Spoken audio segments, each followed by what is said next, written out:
So let me start. Can you see my screen? Yes. My slide. Yeah. Okay. So in the presentation, I mean, if you were not so long, I mean, presentation on Vietnam education reform, I try to make it comprehensive and with the historical background as well, and also, I mean, more in depth into the current situation and the most current reform. The most current reform is called the comprehensive and radical reforms starting from 2013. It is very ambitious and we expect a lot of outcome from that. But before we move to that, please stay with me and talk a little bit about the previous reform, what we have changed, what we have achieved in the last 30 years. So if the people talking about Vietnam education, they will divide into several phases. And here I put out into five phases. The first one is the pre-1945. It is called the colonial periods, and under the French and the Vietnamese education system, 95% of the Vietnamese people were illiterate. So you can imagine, even until before 1945, 95% of the Vietnamese people were illiterate. They cannot read and write. Only few people, most selected people, follow the French education system. They can do that.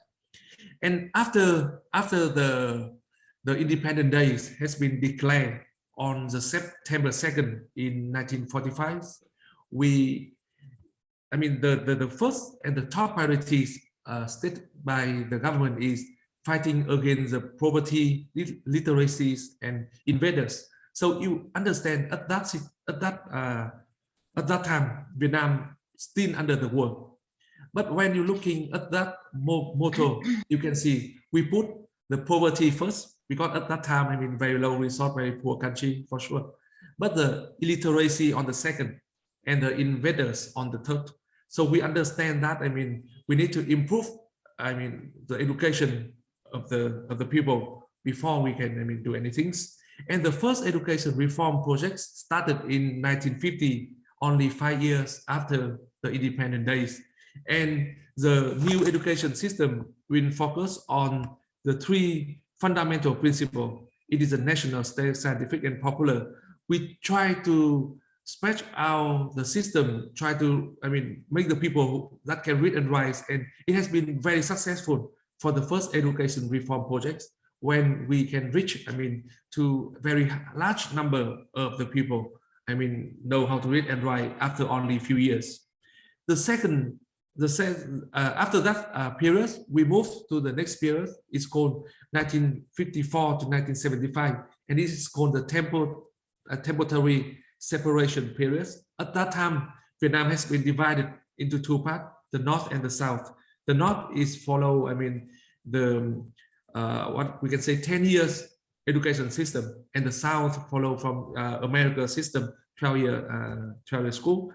And we have the second education reform in 1961 with the aim to expanding out the school network, and it has been expanded significantly. So basically, in all of the districts, we have the primary school, and in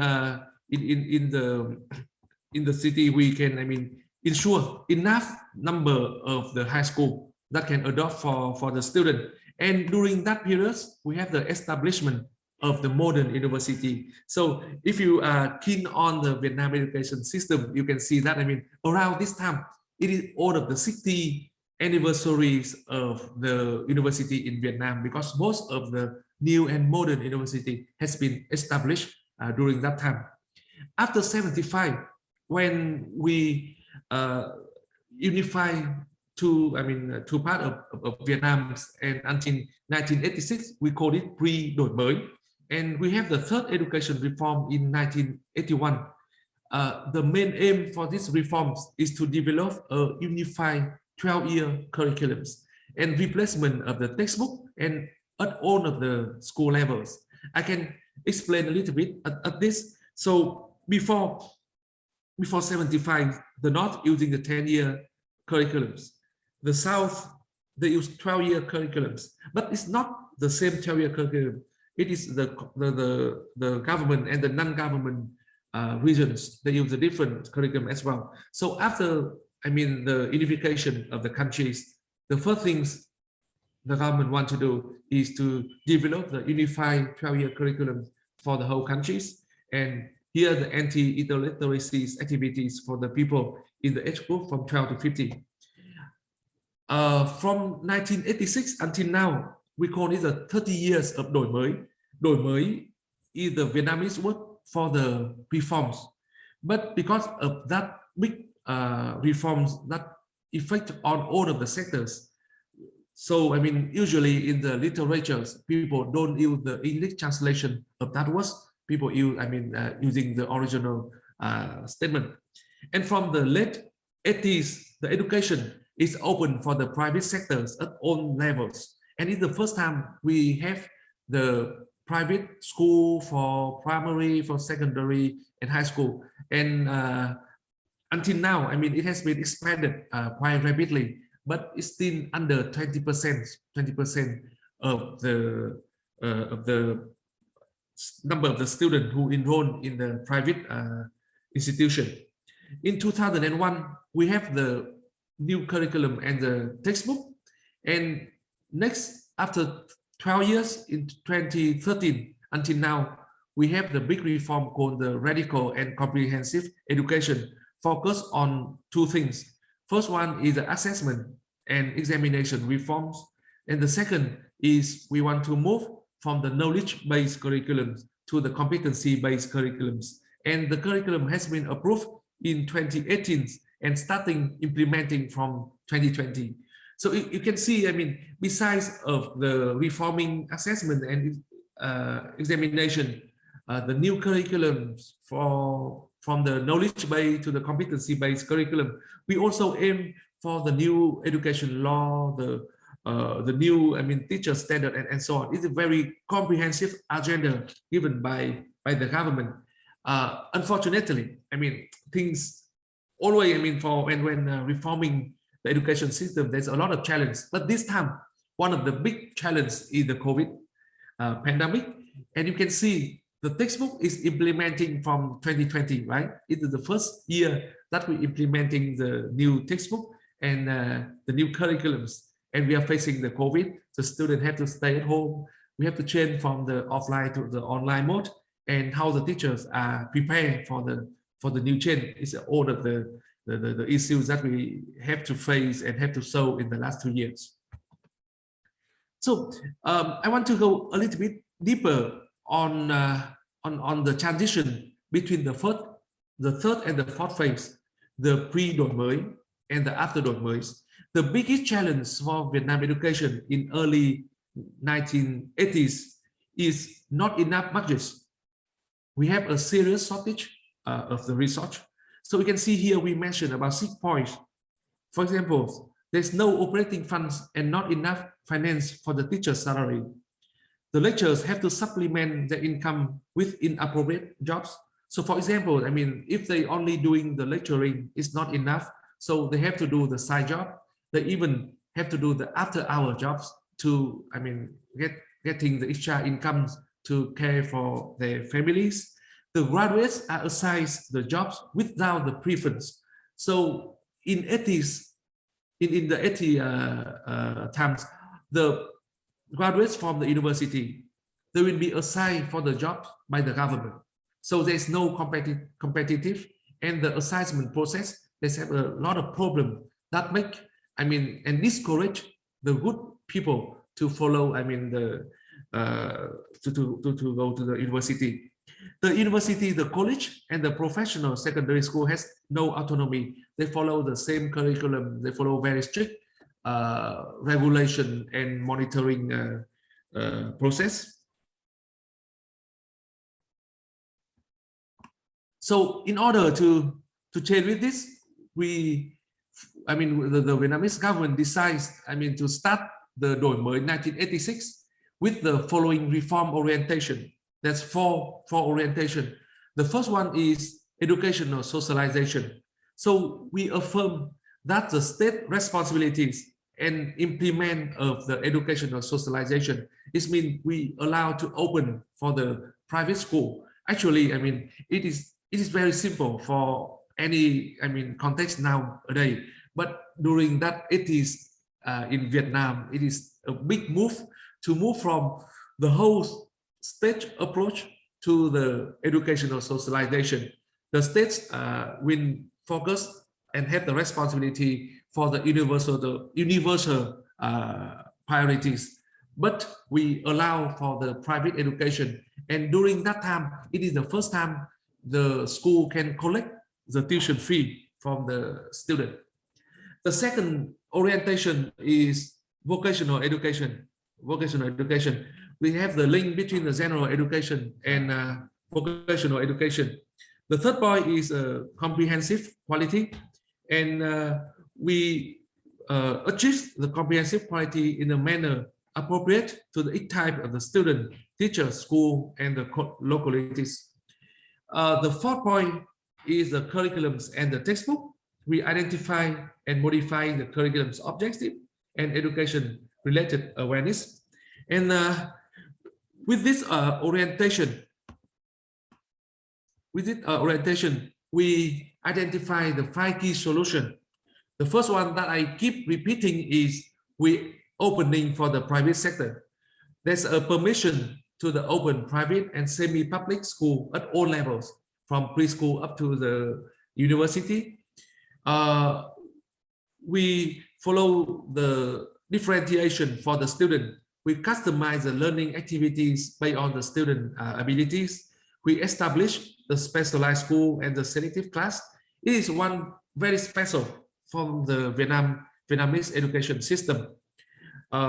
We still have this system of the gifted school, or we can say the specialized school.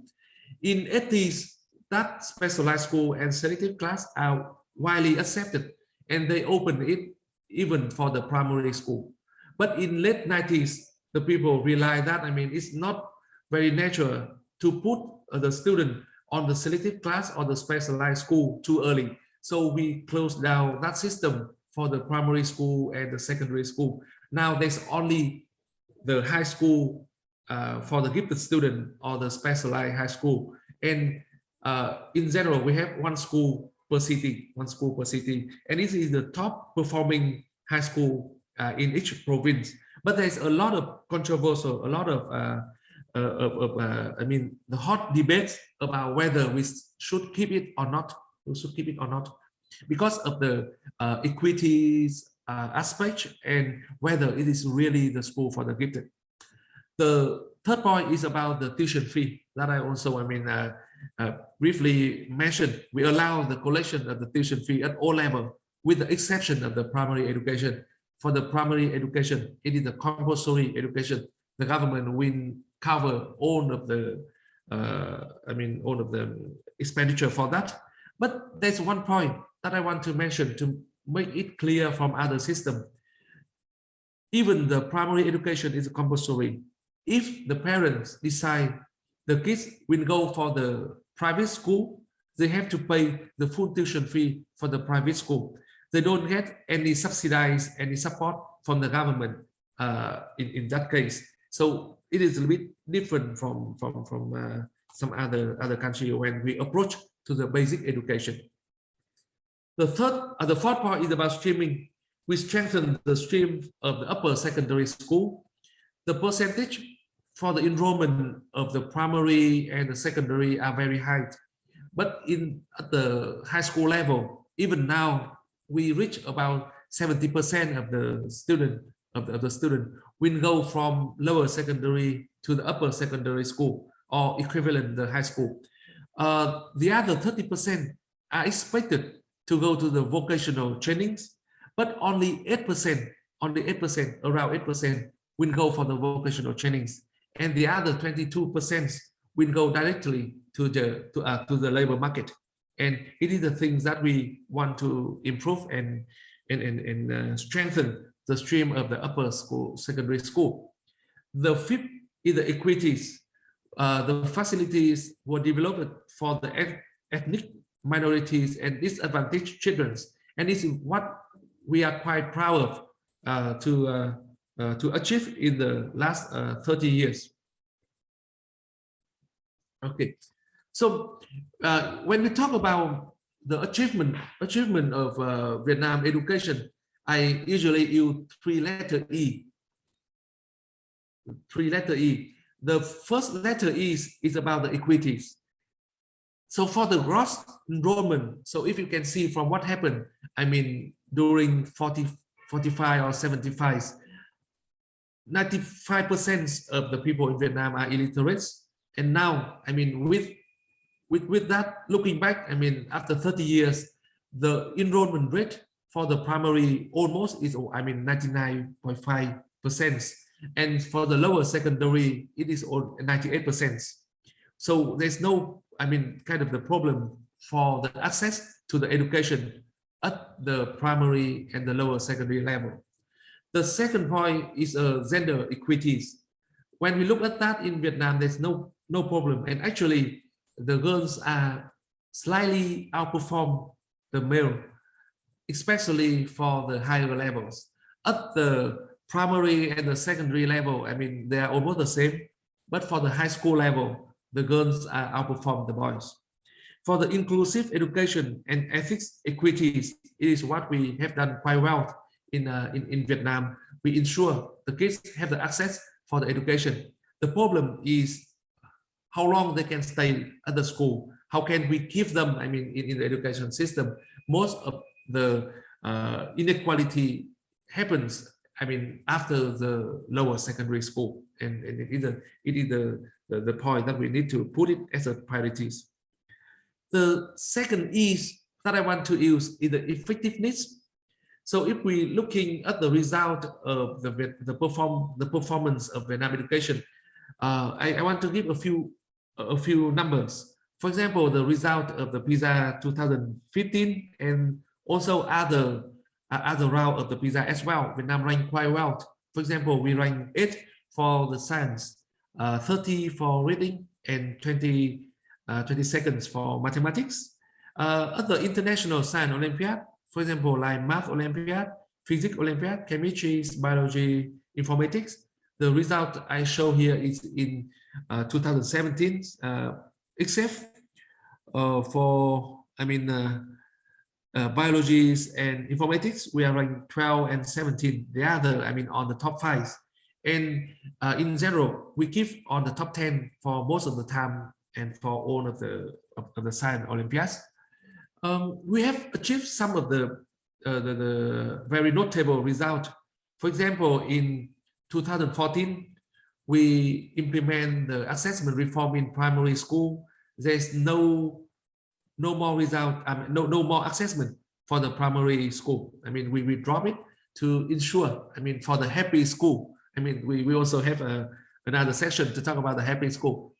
The first step that the reform 2013 is to drop the assessment. I mean, the formative assessment for the primary education.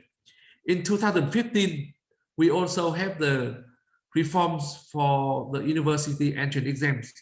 We merged the high school graduation exams and the university entrance exams into the national high school examination to reduce the pressure and the workload for the kids that they have to prepare 2 exams consecutively only in 1 month. And recently in 2021, the national high school exams now become, I mean, the high school graduation exams, and the university are, I mean, independent. They have the autonomy to decide on how they recruit the student. So it doesn't need to depend on the national high school examination anymore.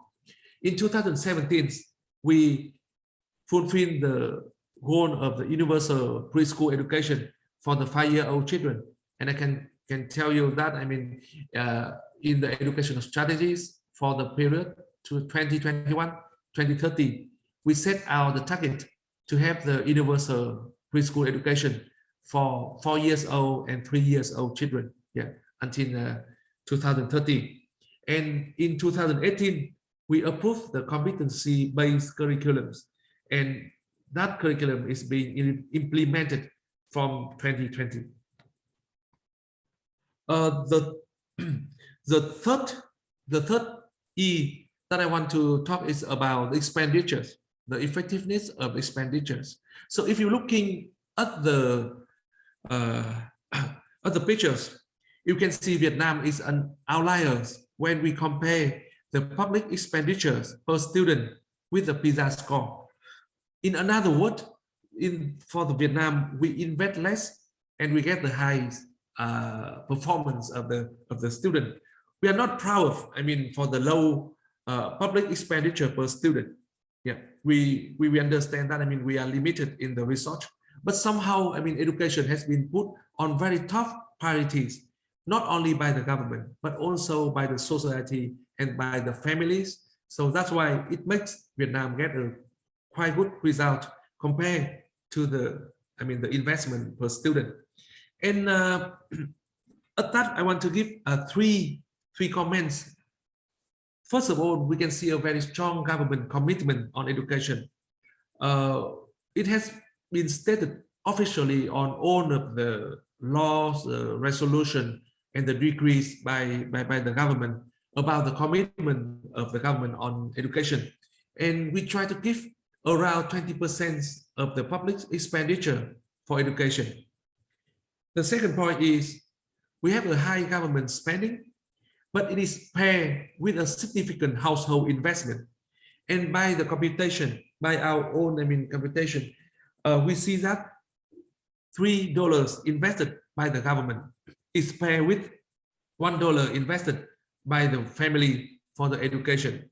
And it somehow can explain why we can have a good result, I mean, for the Vietnam education. And the third point that we want to mention is equitable budget allocation. We have a equitable scheme for allocating the budgets across the different provinces. It worked quite well, I mean, in the last 30 years, but recently, I mean, there's also having reforms on financial education structures. And we want to, I mean, follow with the some kind of the performing indicators, not only follow with, I mean, the use, I mean, the long-standing equitable budget allocation. But anyway, it is what, I mean, we have done, and we can see the result in the last period. Okay, so what are the remaining challenges? What are the remaining challenges for Vietnam education? I just want to disclose that I'm now working at the Vietnam National Institute of Educational Science, and our institution are in charge to prepare the Vietnam education strategies 2021-2030, and I'm the leading of that research group. We identify there's some of the remaining challenges that we need to focus to solve in the next 10-year period. The first thing is more than half of children with the disabilities are not enrolled. So in general, Vietnam education did quite well for the mid-range student, but for the, I mean, the top 10% or the bottom 10%, it is a big challenge for us. And for the children with the disabilities, more than half of them are not enrolled in the school. Half of them are out of the school. The second one is the growing pressure on the student in a highly competitive environment. The government has implemented many reforms, many initiatives to reduce the competitiveness in the school environment, but we see barely any effectiveness. Even when we drop the formative summative assessment for the primary school, the school still using two systems of the assessment. One assessment will follow by the guideline of the ministries. The other assessment, they still follow what they have done so far, and they convert between the two assessment scheme. The third point is the tertiary system suffer from the lack of the sustainable financings and the weak governance and the sector strategies. I can add some point to that.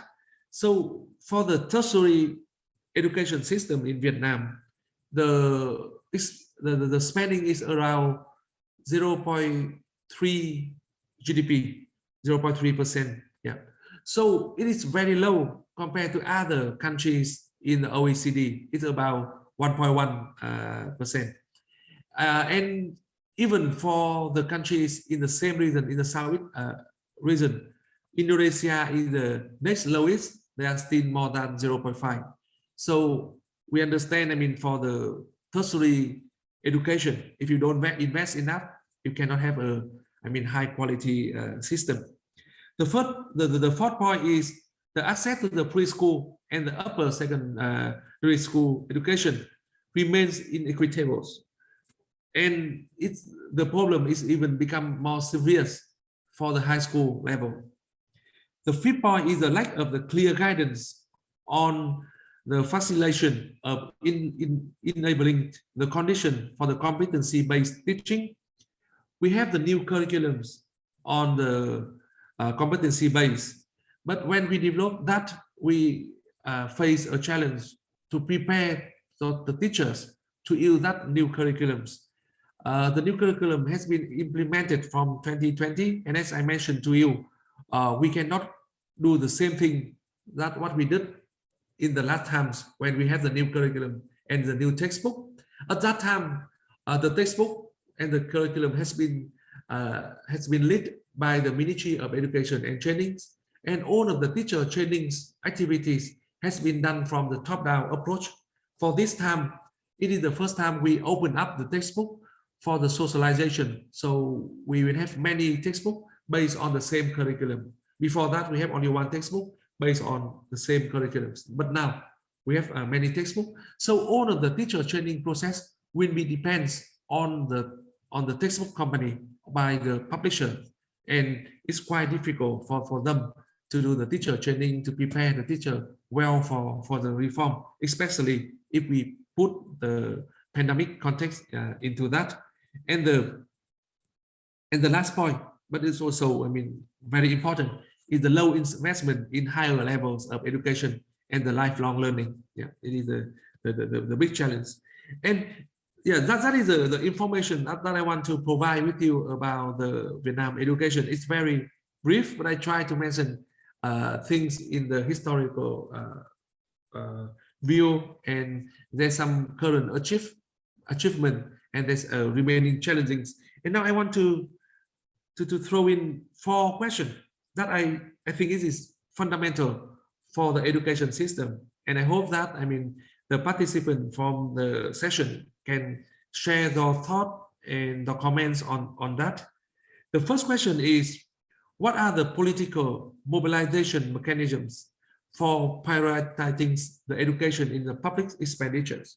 We all know that the investment is the most important, right? I mean, if we don't invest enough, we cannot expect to have, I mean, the high quality, sustainable education system. But how can we mobilize that?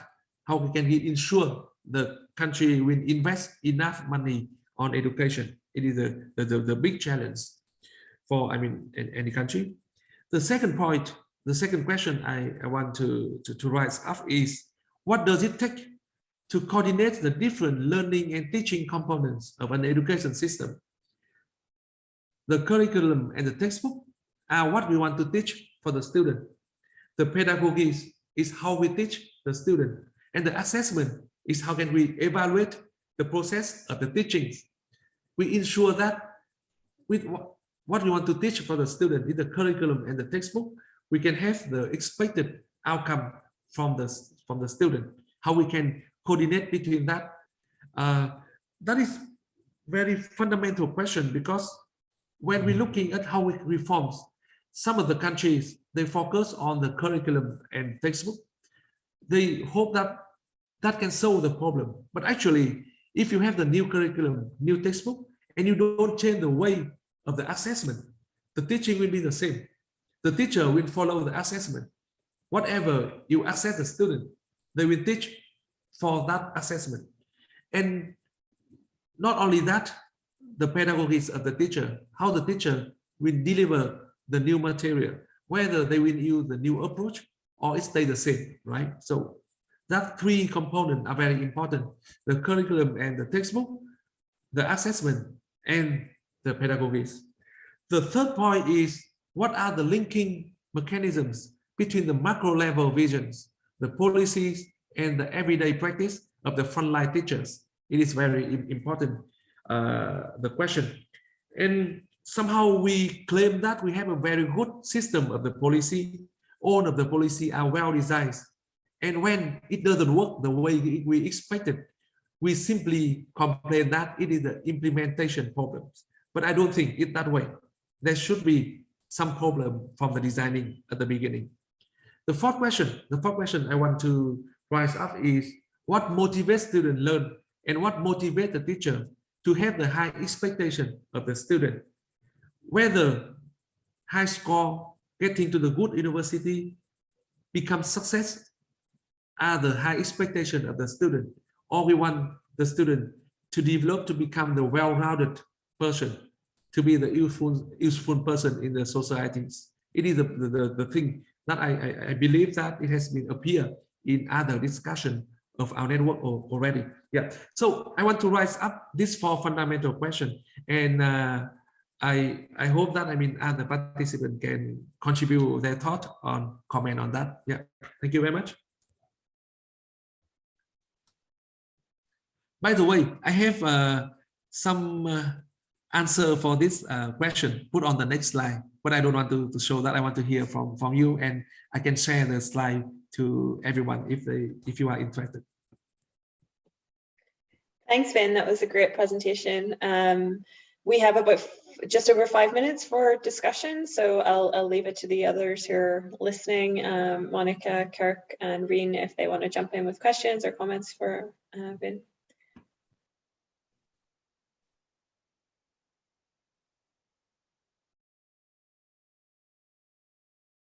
Monica, you are on mute. Sorry, like first things first, exactly. I have a comment or a question. You said how to mobilize public expenditure for education. I think the question is more complex because my experience from Germany is that you can mobilize a lot of money for the education sector if you follow the interests of certain lobby groups. But that doesn't mean that education as sort of outcome for the children will be better as a consequence. So the question is not only how to mobilize public expenditure, but how to mobilize it so that the outcomes and the learning conditions for students are better, so that they are better equipped and supported to well move on into the labor market and find their ways. From a country where we have very strong vested interests and lobby groups, it's more that the teacher rather than the child is at the focus of education reform. And my favorite British BBC series is Yes Minister, and there's a famous quote, how naive to think that education policy is made for children. So that's a comment and also a question how you address that challenge that I think all policymakers have to face when they try to think education policy from what the child needs rather than what the system needs. Yeah, very nice, thank you.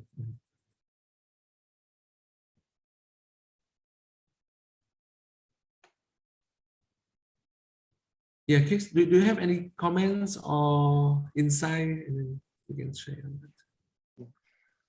Well, I just had a question from your neighbors in Thailand. I work with ethnic children, and I wondered if you could talk a little bit more about reaching ethnic equity and what Vietnam did to do that, and even how it's defined. Yeah, so yeah, it's right. You know, in Vietnam, we have more than 50 ethnic groups. There are two main ethnic groups, is the King, the King, and the Hoa. Hoa is the Chinese people, Chinese Vietnamese people. And these two groups, achieve the highest performance. And they also have the what I can say, the most advantage social and economic background as well. It depends on the ethnic groups. There are two different aspects, two different groups. One, they live within the other within the king's majorities, and the other they're kind of more isolated. So for the first group, there should be no problem. They can have access to the school. They use the same, school system. But for the other group, they are under, more disadvantaged background. So the government has some policy to support them. The first of all, we have the school the system of the school for ethics student. We even have the boarding school for the most disadvantaged areas. The teachers are encouraged to go to that system and have the better salary, better pay system, payroll for that. And the government also providing the support for the kids of the ethnic minority groups. And even we also have the curriculums and the textbook for the ethnic minority student also. So the main problems that we can identify is we are kind of success for the enrollment, for the gross enrollment. The speak to the higher levels. There are two hypotheses. One is maybe they because of the quality of the teachings or and some other inner reason, they decide to drop out, right? They cannot continue to study. It is one. But the second hypothesis is also about the social influence. For most of the ethnic minority, they don't find the reason why they have to go further or higher education. Because for the family practice, the kid, drop at 15 years old or something, or even earlier, they get married early and they join, the workforce to support for the parent and so on. So, it is still a big challenge, but we can say, based on the statistics, the Vietnamese government did quite well on that. Yeah. That sounds pretty identical to the Thai situation. Yes. Access is almost 100%, but quality and longevity is much, much lower. Yes, I agree. Yeah. It is the problem, and maybe we can collaborate with Monica comments. Will be very naive if we think that the education strategy or policies are focused on the children, right? Mm-hmm. And we are developing the educational strategies, and one of the top priorities, one of the key principles is we need to focus on the gap of the gap. We need to focus on the most disadvantaged groups. But even that, it's very difficult. It's very difficult for that. And I think in Vietnam, the most serious issue will be for the student with the special needs. Yeah, it's a very, very big issue. Because in the past, we follow the approach of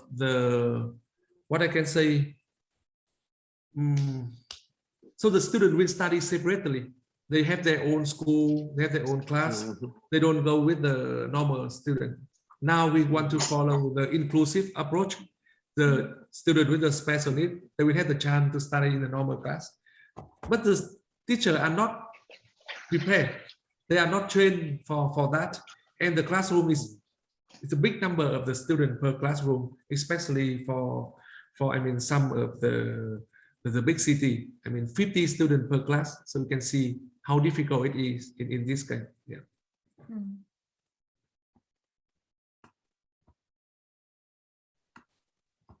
Were you going to share your solution slide with us, Vinh, or are you going to leave us, leave us hanging on that one?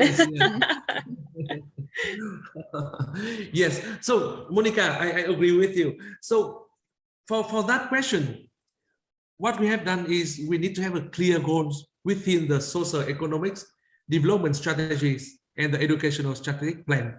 Mm. So, every 10 years in Vietnam, we develop the socio-economic strategies. It has been done by the top level, the top levels. And in that, we always say education is the top priority, the most important things. But yeah, again, whether it is the most important, whether they will invest a lot on that, it is a challenge things, right? So this round, when we prepare for the educational strategy plan, we try to make the alignment between the socio-economic development strategies and the educational strategy plan. And the Minister of Education, they make a very clear, the clear and strategic plan to approach, and he put the teachers at the center of all of the investment. And one of the action is to develop the new law for the teacher, the new law for the teachers, and focuses for the teacher to do that. It will be very challenging. The first question. Yeah, no, just a comment. Teachers in Germany are very well paid. And the quid pro quo was that there was a high level of selection and very rough exams to become a teacher. And that was sort of the counterpart for a very good wage package. And over time, I'm looking at 40 years, there was more and more pressure to lower the demands on teachers, but the salary stayed. So it's always a give and take, and if you lose sight of the give and take and you only give, you run into the problems I've mentioned before. But it's always very difficult to identify the two things of give and take when it comes to public expenditure and what you want to get out of that public expenditure. To find the compromise on that is real, I think, art or the skill. And I see sort of ambitious policymakers fail in that area in my environment. So I was wondering if you have better stories to tell from Vietnam, because sometimes when there's more need and you can see that education is a much bigger challenge because it hasn't reached everybody yet. I think the consensus or the common grounds on the give and take is easier to achieve than when people generally think, oh, everything's fine and we are great, and then the debates become different. So I was thinking I joined the round to find out from a fairly well-off country who is in a way a bit saturated, I think, what one can learn from countries who are sort of on a steep curve up, and what the lessons are there to be learned. But I realize, yes, challenges are very similar, even if you're at a different stage in how to set up your institutions and to make the system better. Yeah, thank you very much for the insight. Okay, we're almost at time. I don't know, Vinh, if you want to share any sort of closing words or anything like that before we just go back into the main plenary and we'll finish off there. I just say thank you. Thank you for listening to the presentations. And very short time we cannot talk about everything about education. And Vietnam is the same like many other developing countries. We face the same situation. We face the same challenges, about the limited resource, the difficulty about the teachers, right?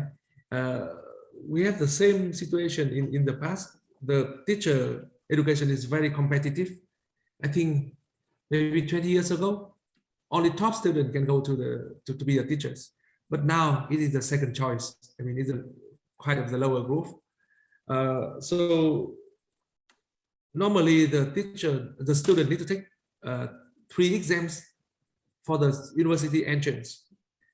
In the past, you need to get something like 25 to 27 out of 30 to be, in the teacher education university. Now it's around 20 or something. So we can see the quality and the attractive of the education on that. But the good thing is the commitment of the government. And the second point is, what I can say, the education is still the top priorities, not only by the government, society, but also the family. The family in Vietnam, they really, put the education on the top, and it is what we have a foundation. We have the point to believe that the education will get better and better in Vietnam. Yeah. So thank you very much for that. And so if you want to ask anything more about Vietnam education, just contact me. Thank you. Thank you so much, Vinh, for your presentation. It was super, super interesting, and we really appreciate you sharing your perspectives from Vietnam. I think we can head back to the main space. They're just wrapping up there, and Dominic will just do a few closing remarks, and then we'll send you all off on to the rest of your day. So thank you all for participating in the discussion, and it was good to hear from you, Vinh, as well. And if you want to click the leave room button, then we'll be beamed back to the main space. Okay.